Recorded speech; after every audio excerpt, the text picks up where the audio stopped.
Bonjour à toutes et bienvenue dans cette nouvelle vidéo. Aujourd'hui on se retrouve pour un tout nouveau sujet. Mais avant, n'hésitez pas de liker la vidéo, de la partager, de la commenter et d'activer la cloche pour les notifications. Je suis Alain, je suis coach en nutrition et j'aide les femmes à perdre du poids de manière saine et durable. Et je les aide également à devenir totalement autonomes et expertes dans leur propre perte de poids grâce à la méthode que j'ai créée, la méthode Qatar. Et aujourd'hui, on se retrouve sur un tout nouveau sujet qui est-il possible de perdre du poids sur une zone précise? En effet, beaucoup de personnes, que ce soit femmes et hommes, désirent perdre du poids, mais parfois, cette perte de poids veut être ciblée. En effet, on désire peut-être avoir un ventre plus fin, donc affiner également notre tour de taille. On préfère peut-être perdre des fessiers, des cuisses, des bras, etc. Nous allons donc voir ensemble, est-ce qu'il est réellement possible de pouvoir perdre du poids de manière locale. Vous devez savoir que de toute façon, pour perdre du poids, vous devez pratiquer une activité physique régulière pour augmenter votre dépense énergétique, mais bien entendu, vous devez avoir recours à une alimentation saine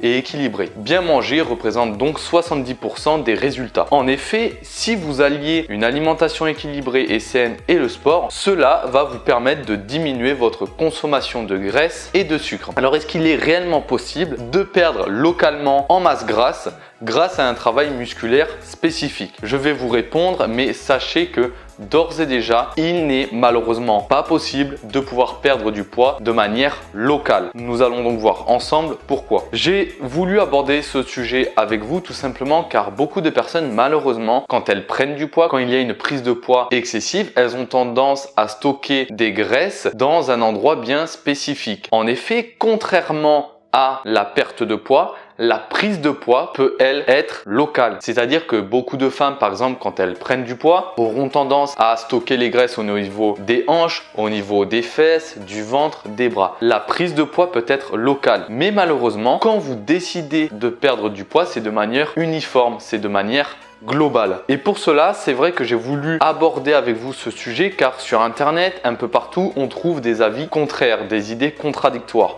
Donc pour ma part, je me suis basé sur une étude scientifique qui a été réalisée donc sur un groupe de 44 personnes, dont 28 femmes et 16 hommes. Nous allons voir donc les résultats par la suite, mais dans un premier temps, comment a été réalisée cette étude. Comme je vous l'ai dit, celle-ci a été réalisée sur un groupe de 44 personnes. Il y a eu 3 fois par semaine des entraînements sur une période de 12 semaines. Donc l'exercice en question, c'était tout simplement une extension unilatérale, donc ça peut être comme ça, de leurs jambes non dominantes sur une presse. Donc pour la presse, vous savez, on est assis et on pousse. Et là seulement, ça a été réalisé sur une seule et unique jambe, la jambe non dominante. Et en fin de compte, ces personnes ont dû faire une série unique entre 10 et 30% de leur répétition max, donc un RM.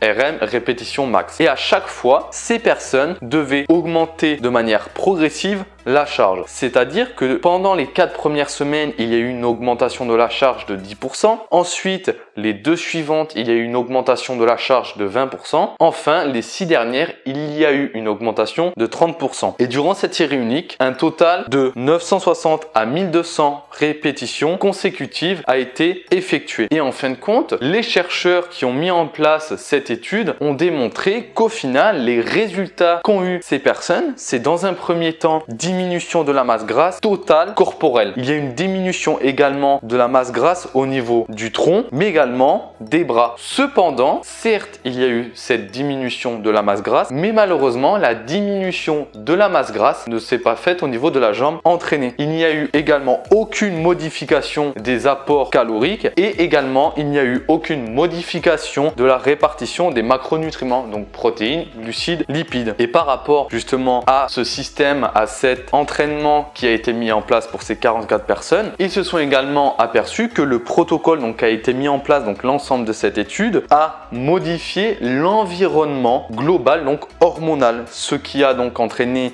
une augmentation de l'adrénaline et ce qui a par conséquent libéré les acides gras par le tissu adipeux. Et par rapport à cette conséquence, ils se sont aperçus que l'altération hormonale qui a été provoquée justement par ce protocole donc d'entraînement n'est pas localisée. C'est-à-dire que la zone de perte de poids n'a pas été locale, mais elle a été donc de manière globale. Et donc, par conséquent, les chercheurs en ont déduit que cette altération hormonale a pris place dans le corps entier et pas de manière localisée. Vous devez savoir que malheureusement, comme je l'ai indiqué, vous ne pourrez pas perdre de façon localisée mais de façon globale. Et pour perdre de façon globale, de toute manière, pour perdre du poids, vous devez être en déficit calorique. Donc, que devez-vous retenir de cette étude et justement de ce sujet qui est-il possible de perdre du poids sur une zone localisée? Que faut-il retenir donc par rapport à cette étude? C'est tout simplement, même si l'entraînement est sur une zone précise, perdre du poids ne se situe pas forcément sur cette zone. C'est-à-dire que même si vous passez du temps à vous entraîner par exemple aux jambes ou aux bras car vous souhaitez perdre du poids, perdre de la graisse sur ces zones en particulier, malheureusement la perte de poids se fera de manière globale et pas forcément de manière locale. Ensuite, pour pouvoir analyser l'ensemble de la structure de corps afin de maximiser la perte de poids, vous devez impérativement évaluer votre composition corporelle globale afin de suivre votre progression. En effet, pour pouvoir voir si vous avez perdu du poids, il peut être judicieux notamment de prendre les mesures, donc avec un mètre, au niveau des zones cibles, donc au niveau des bras, des cuisses, etc. Vous vous apercevrez que ce n'est pas forcément la zone cible qui aura perdu le plus de tours, donc de centimètres, mais ça peut être également les autres parties comme